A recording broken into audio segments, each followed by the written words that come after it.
Hello students, welcome to our next online lecture for oscillations. In this lecture, I am going to explain about the simple pendulum. So for that, what is simple pendulum? Actually in ideal simple pendulum, there is a point mass attached to a heavy rigid support. Is that a point mass is attached to a rigid support with a string. That string is inextensible, massless, yes, and flexible, and the point mass. But actually in practice, the point mass, heavy point mass will not be possible in practice. So instead of this point mass, in practical simple pendulum, there is a heavy metal sphere is attached to a massless inextensible string from a rigid support, and then it is called a simple pendulum. Actually तुम्ही लॅबमध्ये बघितलेलं आहे. इथे बघा, simple pendulum म्हणजे तुमचा जो pendulum आहे हा असा रिजिड सपोर्टला अटॅच केलेला असेल आणि bob attach to a string and when it oscillates, yes, this is called as the simple pendulum. पहिल्या चॅप्टरमध्ये पाहिला आपण कोनिकल पेंडुलम, तो असा गोल फिरत होता बघा, असा गोल जो गोल फिरतोय असा त्याला आपण कोनिकल पेंडुलम म्हणतोय. इथे आडव्या प्लेनमध्ये फिरतो आहे त्याला आपण म्हणतो आहे simple pendulum. To find the period of simple pendulum, we have to show that the motion of this simple pendulum is here linear simple harmonic motion, and to find the period of simple pendulum there are some approximations made here, which are that, see here, in that case the length of the string should be large, length जास्त असली पाहिजे as compared to the diameter of the sphere. जितकी जास्त असेल तितकं चांगलं simple pendulum साठी. Amplitude of oscillation म्हणजे याला आपण असं डिस्प्लेस करतो आणि सोडून देतो, आणि त्याचे जे ऑसिलेशन्स आहे त्याची जे एम्प्लिट्यूड आहे maximum displacement that should be small. म्हणजे आपण याला असं दूर नेऊन सोडून देणार नाही प्रॅक्टिकल करताना बघा. Amplitude of oscillation should be small and also the angular displacement म्हणजे याच्या मीन पोझिशन पासून जो अँगलने डिस्प्लेस होतोय that should be also small. That are the approximation made here in the case of simple pendulum. So for that, to find the period of simple pendulum, we consider a simple pendulum, a heavy metal sphere of mass small m attached to a light inextensible massless string from a rigid support.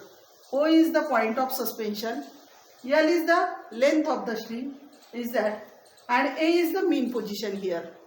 Now when we displace the bob from the mean position up to position B and leave it, it will perform to and fro motion. At this displaced position B, the forces acting on the bob are at extreme position. There are the two forces acting on the bob. Which are that? That is, one is the tension in the string acting along the length of the string towards the point of suspension, and another force is nothing but the weight mg of the bob acting vertically downward here. This weight mg is resolved into two components, mg cos theta and mg sin theta. We divide the mg into two components.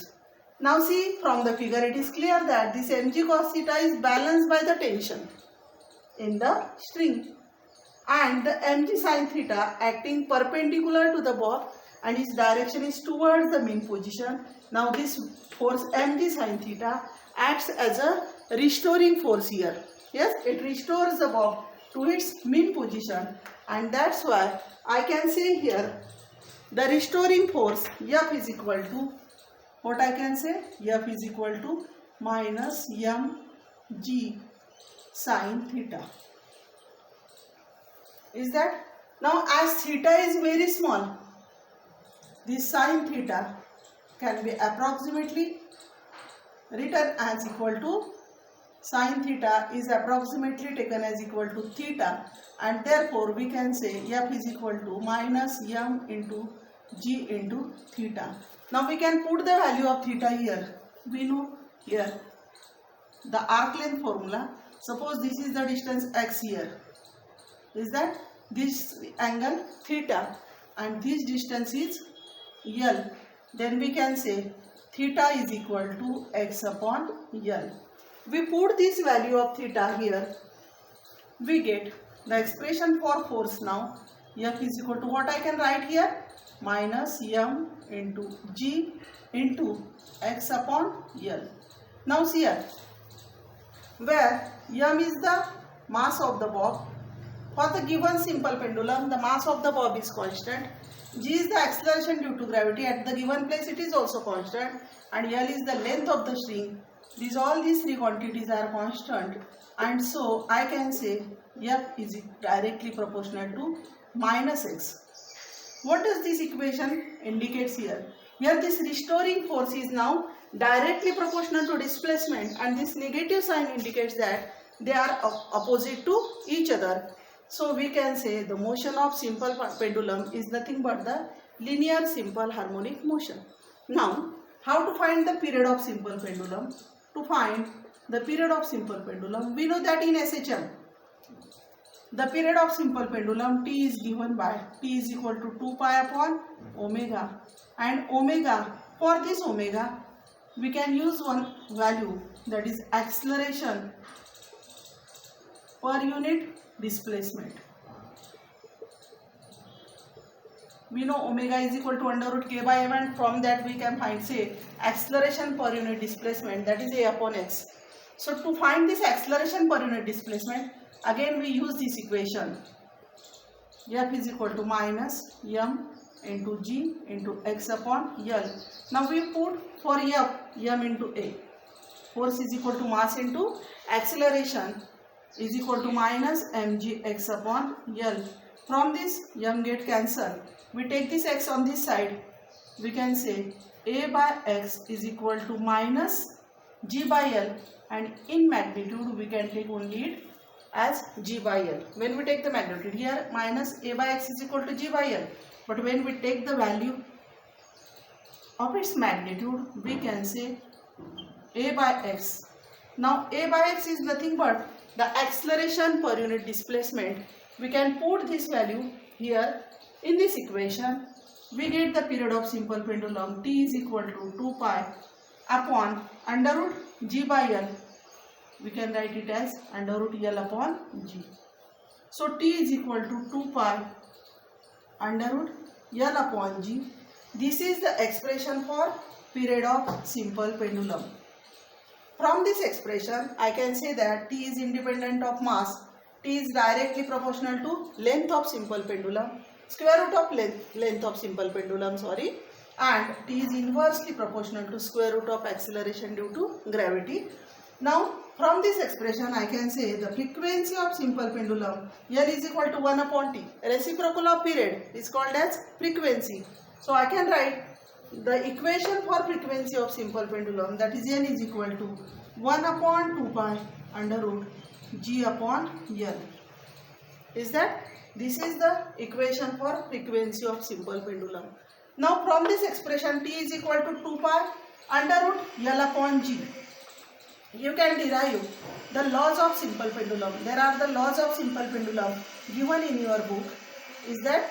So for that we use the equation of simple pendulum, period of simple pendulum, that is T is equal to twice pi under root of L upon g. From this expression, I can say period of simple pendulum is independent of mass. That is the one law. The period of simple pendulum is independent of amplitude of motion of the pendulum. It is also one law of simple pendulum. The period of simple pendulum P is directly proportional to the square root of length, and period of simple pendulum is inversely proportional to square root of acceleration due to gravity. These are the laws of simple pendulum. Now there is one point given in your book, that is the second pendulum. What is the second pendulum? The second pendulum is the pendulum for which the period T is equal to 2 seconds. The pendulum having period 2 seconds is called as second pendulum. Means second pendulum performs one oscillation, completes one oscillation in 2 seconds, then it is called as the second pendulum. So we note the period of simple pendulum T is equal to twice pi under root L upon g. When we put this value 2 here, 2 is equal to 2 pi under root L upon g. We get T get cancelled.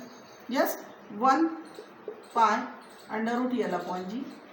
Squaring this equation, we get 1 square value 1 pi square L upon G, and so we can say L is equal to G, हा G या साइडला लिहू, G upon pi square, that is the length of the second pendulum. If there is a question for 2 marks, find the length of second pendulum. What is second pendulum? And find the length of second pendulum. Second pendulum is nothing but the pendulum having period 2 seconds, and the length of the second pendulum is given by L is equal to G upon pi square. Thus we can say that the length of second pendulum is directly proportional to acceleration due to gravity. Thank you.